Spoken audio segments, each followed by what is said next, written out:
subir um pouco mais pra cima, um pouquinho mais. Graças a Deus. Bom dia a todo o povo de Trindade. Que a paz de nosso Senhor Jesus seja na tua vida. Tenham todos um abençoado dia com a paz de nosso Senhor Jesus Cristo. E disse Jesus Cristo, certa vez, para que a igreja pregasse o Evangelho. Justamente isso que está a ser feito aqui nesse lugar. Nós estamos cumprindo a ordem a qual Jesus deixou para a sua igreja. Ide por todo mundo e pregai o Evangelho a toda criatura. Foi isso que Jesus ordenou para a igreja. Agora, porém, para o mundo, o que ele diz? Aquele que crê e for batizado será salvo, mas ao que não crê já está condenado. Ou seja, nosso papel simplesmente é trazer a mensagem do Evangelho para que Deus assim possa transformar a sua vida, possa deixar essa semente no teu coração. Agora, acreditar, isso fica a critério de cada um. A Bíblia vai dizer, os que crerem serão salvos. Agora, acreditar não vem de falar, eu creio, não é de confessar simplesmente com os lábios. Acreditar vem através de obras. Vou te dar um exemplo bem claro que você vai compreender. Se você acredita que você pode comprar um carro, e você ficar sentado esperando comprar esse carro e não trabalhar, você nunca vai comprar esse carro. Assim é acreditar que Jesus Cristo salva, e que Ele é o Senhor, e não obedecer a palavra dEle, Ele nunca vai te salvar. Se nós não tivermos obediência ao que está escrito aqui, Jesus falou que melhor seria que nós fôssemos lançados no fundo do mar. Melhor seria que amarrasse uma pedra nos pés e lançasse no fundo do mar. O que nós estamos fazendo nessa terra? A pergunta é, será que você realmente crê em Deus, como diz as Escrituras? Porque acreditar em Deus é muito fácil. Dizer que acredita em Deus é fácil demais. Agora Jesus falou uma coisa: quem crê em mim, como diz as Escrituras Sagradas, como diz as Escrituras Sagradas, rios de água viva fluirão. Ou seja, essas águas que Jesus fala é a palavra. O homem que crê em Deus, como diz as Escrituras, ele tem sede pela palavra, a qual sacia a sede que a alma tem de Deus. As pessoas confundem muitas coisas. As pessoas estão tão sedentas no mundo, mas não estão compreendendo que sede é essa. Uns vão para o bar para saciar a sede que tem de ser alegre, de ser feliz. Outros vão para o prostíbulo gastar o seu dinheiro, acreditando que vão ter um momento de alegria, um momento de prazer um momento de uma alegria que passa muito rápido. Ou seja, o mundo está sedento de Deus, porém está buscando se saciar em tudo que não presta, se saciando nos vícios, buscando saciar algo que só pode Deus mesmo, pelo Espírito Santo, saciar. O vazio que habita dentro do homem é a falta de Deus habitando dentro de si. Porque, segundo o que está escrito, nós somos o templo. Ou seja, somos a casa de Deus. E quando Deus não habita ali dentro, é porque realmente ele já foi expulso. E quando Deus não habita dentro do homem, o homem se sente vazio. E o princípio do vazio traz depressão, traz insônia, traz muito tipo de males. Depressão é um dos sintomas que o homem está muito vazio de Deus e não conhece a Deus e ainda não tem Deus dentro do seu coração. E muitas pessoas são hipócritas em dizer, Deus está dentro do meu coração. Não está não. Se Deus estivesse no seu coração, você não praticaria tantos males. Você não seria um homem mentiroso. Você não seria um homem adúltero, um homem beberrão, um bêbado. Não seria uma pessoa de má conduta, se você tivesse Deus dentro do seu coração. Porque eu duvido Deus habitar dentro de uma pessoa e essa pessoa continuar sentada na mesa do mar. Eu duvido. uma pessoa que tem Deus morando dentro de si, do seu coração, continuar com o cigarro na boca. Porque Jesus, quando ele vem para transformar uma vida. E quando ele habita dentro de uma pessoa, todo o mal ele retira. Mas para isso tem que buscar, tem que crer. Pois essa palavra, ela é verdadeira e é fiel. Quero deixar um versículo, eu quero ler um versículo em 1 Tessalonicenses, capítulo 5, glória a Deus. Capítulo 5 de Tessalonicenses. Isso aqui? Só. Graças a Deus. Glória a Deus. Só nessa situação. 1 Tessalonicenses, capítulo 5, versículo 3. Pois que quando disserem a paz, segurança, então lhes sobrevirá repentina destruição, como as dores de parto, aquela que está grávida. De modo nenhum escaparão. De modo nenhum escaparão das dores de parto da terra. O governo vai falar a paz. Os cientistas vão dizer a paz, foi solucionado o problema do coronavírus. Mas Deus ainda está trabalhando nessa terra. Vou te dizer uma coisa e que fique bem claro. Que fique bem claro. Conforme está escrito, vão dizer a paz. Deus vai cessar o coronavírus na terra? Sim. Assim como a AIDS ela é controlada, assim como a febre amarela é controlada, o coronavírus na terra vai ser controlado também. Agora, Jesus falou, vão dizer a paz, mas não deis crédito, porque repentina destruição sobrevirá sobre a face da terra. Nós estamos vivendo o princípio das dores. Nós estamos vivenciando os últimos dias sobre a face da terra. Jesus virá muito em breve.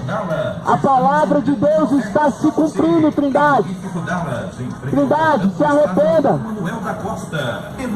Se arrependa enquanto há tempo.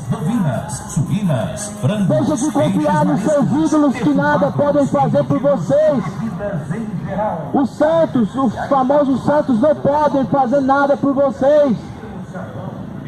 A Bíblia vai dizer que Deus procura quem o adore, em espírito e verdade. Deus não está procurando quem adora Pedro, quem vai buscar reverenciar Maria, quem vai venerar Paulo, quem vai venerar João, José. Deus está procurando verdadeiros, não os falsos, os que adoram o Pai, não a mãe de Deus, não a Maria. Deus está procurando, quem adora é Ele. Porém, a terra tem em seu coração diversos deuses. Tudo bem que no seu coração você reconhece Maria como uma senhora, tudo bem que você reconhece João como um santo e Pedro como um santo, mas se torna um Deus, da forma a qual está sendo colocado. Porque Deus, Ele é único e suficiente. Jesus falou, todo poder me foi dado, tanto nos céus como na terra. Todo poder foi dado na mão de Jesus. Cadê o poder dos santos, de barro? Por que nós temos que clamar nome de outro, senão de Jesus, sendo que somente Jesus pode nos ajudar? Todo poder nos céus e na terra foi dado a mim, e os quem disse foi Jesus, está na mão de Jesus Cristo. Porém, a tua religião vai dizer que há o santo que faz chover, São Pedro, tem o santo do casamento, tem santo. Glória a Deus, graças a Deus.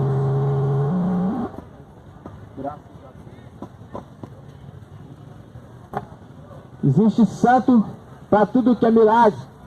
Jesus não está bom para você não? Jesus não é o suficiente para você não? Tem que ter um gesso para confiar em Deus? A fé é firme fundamento das coisas que não se vê. Não pode ver, mas se espera. Isso é fé. Fé não é aquilo que você vê. Ver para crer, isso é incredulidade. Ter um santo de Jesus Cristo, um gesso na sua casa para crer em Jesus, isso é incredulidade. Olha o que está escrito em Tiago capítulo 1. No livro de Tiago, capítulo 2, na verdade. vai dizer acerca de fé, a verdadeira fé. Não a fé em alguma coisa, porque o mundo tem várias fés, as religiões traz todo tipo de fé para o coração do homem. Está escrito assim em Tiago capítulo 2, versículo 14: meus irmãos, aproveita se alguém disser que tem fé, não tiver obras. Porventura só a fé pode salvá-lo? Somente crer em Deus? Só a fé em Deus ou só a fé em algum santo pode salvá-lo? Não, está escrito aqui, não, só a fé não pode salvar. Versículo 17: se a fé não tiver obras, ela é morta em si mesma. Se você só acreditar em Deus, não fazer nada para salvar a tua alma, não obedecer a palavra, não se santificar na presença de Cristo, sua fé não pode te salvar. Estou com a Bíblia na mão. A palavra de Deus não é só fé, é fé com obras. Fé sem obras é morta. Agora, que fé? Fé no Filho de Deus, fé em Jesus Cristo, não na Maria. Aonde está escrito um milagre sequer que a Maria fez enquanto estava viva? Agora, por que clamar um milagre de Maria depois dela ter então falecido? Jesus falou: o poder está nas minhas mãos, tanto nos céus como na terra. Todo poder e autoridade foi dado a mim. Então nós temos que clamar ao Filho de Deus, a Jesus Cristo, o Senhor. Isso que eu prego não é uma religião. Religião é obra dos homens. Religião é para levar o homem para o engano. Religião não é uma consumação de Cristo na cruz, não. A consumação de Cristo na cruz foi a salvação, foi a liberdade do homem do pecado, do engano religioso, porque nos tempos de Jesus Cristo existiam diversas religiões e elas eram vistas como seitas, religiões semelhantes como as que estão sobre a face da terra hoje. Existia também nos tempos de Jesus. Existia aqueles que tinham o costume de ter suas imagens de escultura também. Existia naqueles tempos de Jesus já quem tinha a fé através de um objeto, o qual se colocava diante dos olhos e prostrava. Porém, a ordem que Deus deixou em Êxodo capítulo 20, ela não foi anulada, não. O mandamento de Êxodo capítulo 20, versículo 4, não foi anulado, serve para os dias de hoje. Jesus cumpriu os 10 mandamentos e resumiu em 2? Sim, foi resumido em 2. O homem que ama a Deus acima de todas as coisas e ao teu próximo como a ti mesmo, ele em seu coração tem um temor de Deus e sabe como ele tem que adorar a Deus. O homem que cumpre esses 2 mandamentos, ele nunca vai se prostrar diante de um boneco de gesso, uma imagem de escultura. Então a fé é firme fundamento das coisas que não se vê, mas se espera. Fé em Deus, não é em qualquer coisa. Ah, eu creio em Buda. Ah, eu creio que Deus está na religião evangélica. Eu creio que Deus está na igreja católica.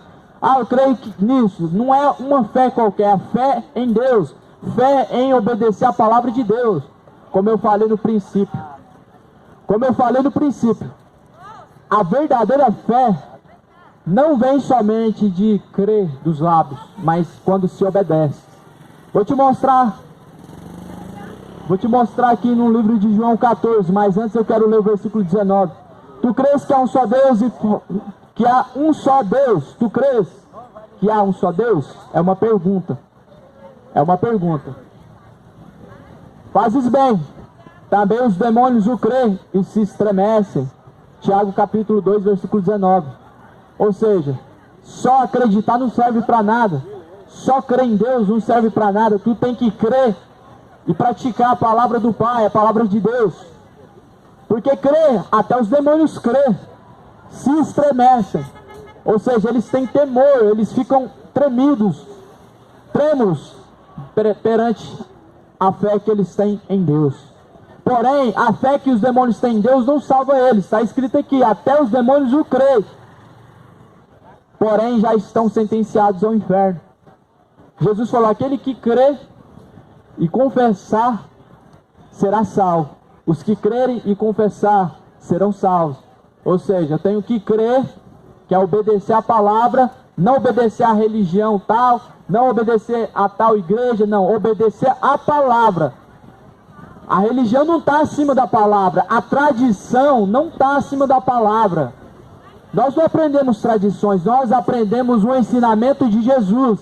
Os ensinamentos de Jesus estão acima da religião, está acima do Papa, está acima do padre, está acima de qualquer religião que está sobre a face da terra. E é por isso que quando você aceita a tradição dessa religião, essa religião a qual Trindade cultua, a religião católica, quando você crê nessa religião e nessa tradição, na verdade, que não é bíblica, você está anulando o poder das Escrituras e negando a eficácia do Evangelho, quando você está acreditando na tradição ao invés de acreditar na palavra. Eu vou fazer uma pergunta, mais uma pergunta. Quero ver se tem alguém entendido de Bíblia e corajoso. Algum católico que lê Bíblia, será que tem? Eu quero fazer uma pergunta. Nós vivemos, então, a aliança com Cristo, certo? Nós temos que viver aquilo que Jesus ensinou, certo? Então, baseado nisso, eu faço a minha pergunta. Aonde que nós vimos os apóstolos, os discípulos, fazendo uma imagem de Jesus ou comprando uma imagem de Jesus? É uma pergunta. Você pode responder do jeito que você quiser, me mostrando nas Escrituras, é claro. Aonde que os discípulos, os apóstolos, eles tinham essa doutrina, esse costume, no caso, esse ensinamento de ter uma imagem de escultura de Cristo, ou de Deus, ou de qualquer um dos santos que morreram. E Jesus, ele tinha uma imagem do Pai, de Deus. O que a palavra diz sobre isso?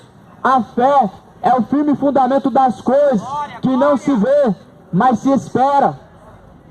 Ou seja, se você tem que ver algo para crer em Deus, você é um incrédulo. Simples assim. Se você tem que ter uma imagem de escultura para crer em Deus, você não tem fé o suficiente para alcançar a salvação, para alcançar o perdão dos seus pecados, para conhecer Jesus. Se você tem que ver alguma coisa para crer em Deus, então você ainda não conheceu a Deus. Se você tem que ter um crucifixo no teu pescoço para ter segurança da proteção de Deus, então você não conhece a palavra de Deus e nem tampouco conheceu Jesus Cristo. A promessa de Salmos 91, para quem é espiritual e vai entender, ela é bem clara a dizer: aqueles que estão debaixo da sombra do Onipotente descansarão. Quem que são os que estão debaixo da sombra do Onipotente? Os que são cumpridores da palavra, os que têm temor a Deus, os que fazem a vontade de Deus estão guardados por Deus, estão se refugiando em Deus, não temem a nada, não temem a morte, pois, como Paulo falou, viver para mim é Cristo. Agora, morrer para mim é ganho. Viver para mim é Cristo e morrer para mim é lucro. Foi uma declaração de Paulo. Agora, por que as pessoas estão aterrorizadas, amedrontadas, com medo, falta de fé e incredulidade? Um exemplo de incredulidade, de falta de fé, nós vemos o exemplo de Pedro. Antes de conhecer Jesus, antes de se converter a Jesus, ele não se converteu a uma religião. Pedro, até mesmo quando Pedro fez um discurso, ele não falou: olha, vem até mim, eu vou te mostrar uma igreja verdadeira. Não, ele falou: arrependei-vos, crede no Evangelho, arrependei-vos e sede batizados para receber o dom gratuito de Deus. No primeiro discurso de Pedro, ele não incitou, não incentivou ninguém a uma religião como única e verdadeira, não. Você tem que arrepender e ser batizado no nome de Jesus Cristo, no nome do Pai, do Filho, para receber a salvação, para poder receber a salvação. Então Pedro, antes de se converter, ele teve um momento de incredulidade dele. Ele viu Jesus caminhando sobre as águas. Ele viu Jesus sobre as águas e ele teve fé para ir para poder pisar na água. Porém, quando ele pisou na água e a água se movimentou, ele viu as ondas do mar, da água, ele ficou com medo. O medo fez com que Pedro afundasse.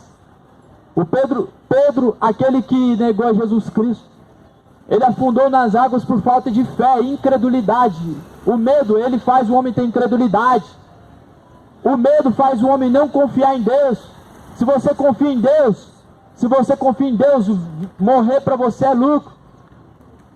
Foi o que Paulo declarou: viver para mim é Cristo e morrer para mim é lucro. Então quem confia em Deus, ele não está nem aí se vai morrer hoje, se vai morrer amanhã, se vai morrer daqui a pouco. Não está nem aí. Ele quer encontrar logo com Cristo. Ele quer ir embora, partir logo dessa terra. Quem tem amor a Jesus Cristo, o verdadeiro amor por Jesus Cristo, quer dar a vida por Jesus Cristo. Não que seja necessário, porque Cristo morreu por nós, mas quem tem zelo pelas coisas de Deus, pela palavra de Deus, e ama a Deus verdadeiramente, ele quer, como gratidão, entregar a sua vida para Cristo logo. Era o que Paulo falou: morrer para mim é ganho, é lucro. Agora, se eu perguntar aqui, você quer morrer hoje? Misericórdia, irmão. Misericórdia, está repreendido. Se eu perguntar isso para os crentes de hoje, está repreendido, irmão, misericórdia. Ninguém quer morrer não, porque não está em Cristo. Ninguém que está fundamentado em Cristo, ele vai temer a morte. Jesus, ele até falou: Pai, se possível afaste de mim esse cálice. O medo da dor, não o medo de morrer, o medo da dor é comum. Agora, quando você volta atrás, aí é covardia. Quando você dá um passo para trás e se afasta daquele momento, o momento da morte, aí é covardia. E os crentes estão negando a fé, infelizmente. Estão negando a fé. Os crentes em Jesus Cristo, quando eu falo crente, não estou falando de evangélico, não estou falando de nenhum religioso. Estou falando aqueles que creem em Jesus Cristo, estão negando a fé. E eu quero finalizar essa mensagem, já está então passando adiante, para que os meus irmãos também possam expressar a mensagem do Evangelho. Quero dizer para você, meu amado, conserta a sua vida com Deus. Conserta a tua vida com Deus. Arrepende, enquanto há vida, enquanto há esperança. Arrepende dos seus maus caminhos e dos pecados, enquanto ainda tem fôlego de vida. Após a morte, está destinado ao juízo. Que a graça e a paz seja na sua vida.